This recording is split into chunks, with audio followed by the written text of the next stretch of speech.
За тэгээ ямар ч гэсэн юу байх юм бэ штэ. Ер нь бол гендрийн хувьд бол маш урд өмнөдөө байгаагүй хамгийн том үзүүлэлт болох юм байна. Тэгээд эхлээд золзын шүүгч танд бас амжилт хүсье.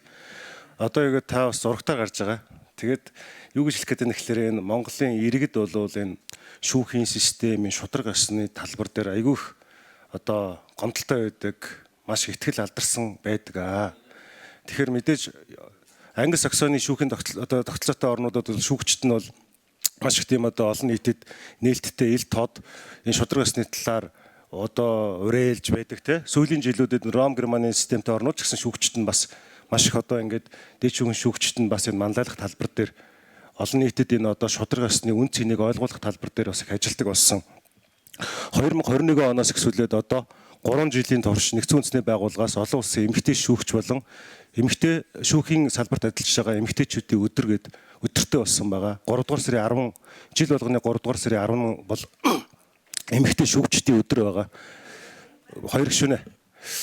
Тэгэхээр юу гэж хэлэх гээд байна гэхээр энэ эмэгтэйчүүд энэ шүүхийн салбарт ажиллах, эмэгтэйчүүд одоо энэ шүүхийн шийдвэр гаргах үйл явцад оролцох нь өөрөө ямар ач холбогдолтой байдаг вэ?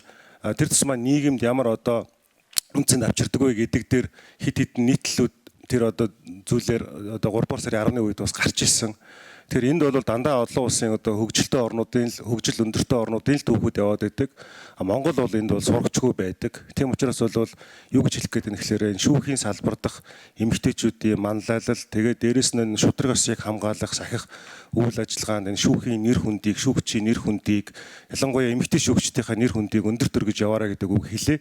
Таны энэ өөрийгөө үнсэн ур чадварыг ингээ харахаар та нийт 34 үнэлгээнээс бүгдээрэн дээр нь та 3 буюу одоо сайн гэсэн үнэлгээг өөртөө өгсөн байна. Энэ бол өөрийгөө дүгнж байгаа үнэлгээ.